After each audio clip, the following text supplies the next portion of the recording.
जैन धर्म केवल धर्म नहीं, जन जन का धर्म है। यही है इस धर्म की सांस्कृतिक पहचान।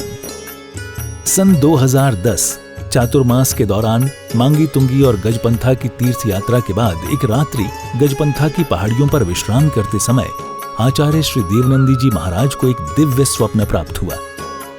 स्वप्न में उन्होंने देखा कि एक ऐसा तीर्थ जिसकी कोई कल्पना भी नहीं कर सका था, एक ऐसा स्थान जहां पंच परमेष्ठियों की भव्य मूर्तियां हों, एक ऐसा समव शरण जो समर्पित हो जैन धर्म की शाश्वत परंपरा को। उस दिव्य संकेत को जीवन में उतारने के लिए आचार्य श्री कुंथलगिरी की ओर विहार पर निकल पड़े। वहां एक श्रद्धालु ने अपनी भूमि पूज्य गुरुदेव को समर्पित की और यहीं से आरंभ हुई नमोकार तीर्थ के निर्माण की महायात्रा। ये वही भूमि है जिसे राम टेकड़ी कहा जाता है, जहां भगवान रामचंद्र जी ने 12 लाख वर्ष पूर्व तपस्या की थी। आज यही भूमि बन रही है जैन संस्कृति का जीवंत प्रतीक नमोकार महातीर्थ। यहां बन रही है 51 फीट ऊंची अरिहंत परमेष्ठी की मूर्ति, चारों दिशाओं में 31-31 फुट ऊंची अन्य परमेष्ठियों की मूर्तियां।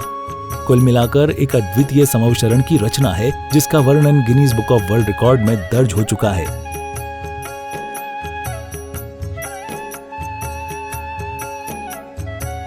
इस भव्य मंदिर जी में स्थापित किए जा रहे हैं 24 तीर्थंकरों के 24 मंदिर, पंचमेरु, नंदीश्वर द्वीप, नवदेवता और 64 रिद्धियां, 31 फुट की भरत, बाहुबली और आदिनाथ भगवान की मूर्तियां, सप्तऋषि मंदिर और गौतमेश्वर बाहुबली, समेत शिखर जी की झलक और क्षेत्रपाल मंदिर। यहाँ पर अब तक 250 से अधिक कमरे निर्मित हो चुके हैं, जिनमें 75 साधु साध्वियों के लिए एवं यात्री निवास आधुनिक सुविधाओं से युक्त है।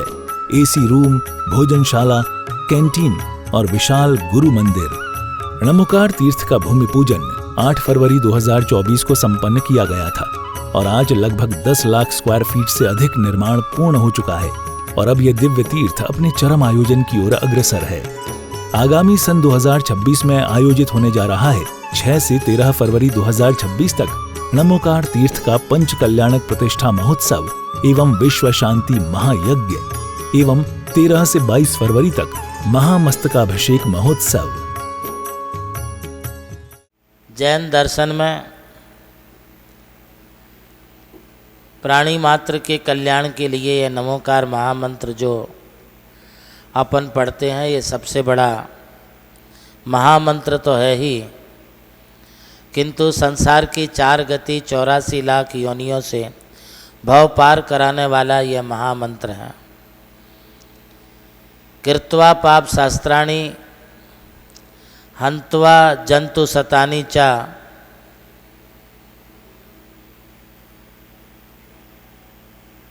आचार्य देव कहते हैं, यदि कोई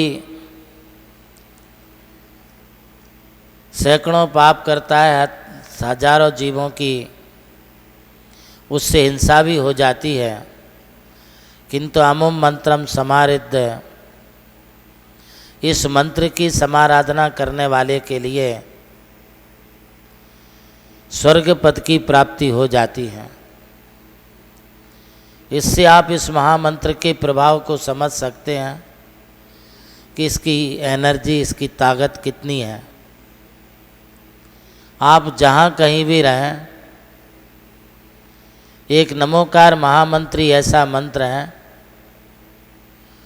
जिसे आप कभी भी और कहीं भी और कितनी भी बार बोल सकते हैं। इसके अलावा कोई मंत्र होते हैं तो उनके लिए टाइम की सीमा होती है, कितनी बार बोलना, कब बोलना, कैसे बोलना आदि विविध प्रकार की विधि और नियम होते हैं। किंतु नमोकार महामंत्र के लिए आप यदि आत्म साधना के लिए बोल रहे हैं, आत्म शांति के लिए इसका जाप करते हैं, तो आप कहीं भी इसका जाप जो है कर सकते हैं। उसमें आपके लिए फिर कोई बंधन नहीं रह जाता है। यहाँ तो सिर्फ आपकी श्रद्धा का विषय है और जितनी श्रद्धा आपकी मजबूत होगी उतना आपके लिए इसकी फलश्रुति प्रत्यक्ष रूप में देखने को आएगी। देखिए, आप जब भी मिश्री खाएंगे, खड़ी शक्कर खाएंगे, उसी समय आपको उसका स्वाद आएगा। ऐसा नहीं है कि शक्कर आप अभी खा रहे और स्वाद बाद में आए। इसी तरह से मंत्रों का ये महामंत्र नमोकार है, इसे आप जब बोलेंगे, जब इसका स्मरण और चिंतन करेंगे, उसी समय आपके लिए इस महामंत्र का प्रभाव भी देखने के लिए प्राप्त होगा। एक और बात मैं आपको कहता हूँ, वह यह है, जब आपका मेडिसिन आदि आप लेते हैं तो उसके लिए कोई टाइम टेबल होता है, किंतु कभी कभी आप वह मेडिसिन घर में ना लेके दुकान और ऑफिस में खाते हैं, या आप जो हैं उस मेडिसिन के लिए चलती हुई कार, ट्रेन या फ्लाइट में खाते हैं। अब बताइए, आपने घर में ना खा करके ऑफिस, दुकान अथवा अपनी ट्रेन में, फ्लाइट में यदि दवाई खाई है तो वो गुणकारी होगी या नहीं होगी? बस उसी तरह से नमोकार महामंत्र है। कुछ लोग कहते हैं कि इसे नमोकार मंत्र को मंदिर में ही पढ़ो, ऐसा कुछ नहीं है। जब आप देव दर्शन करते हैं तब आप नमोकार मंत्र अवश्य पढ़िए। नमोकार मंत्र ही क्यों, उसके साथ आगे के जो पद हैं वह भी आप पढ़िए, उसे भी आप दोहराइए। ऐसो पंच नमो यारो सब पाप विनाशुनो मंगलाणम च सभ्यशिम परमम हवै मंगलम।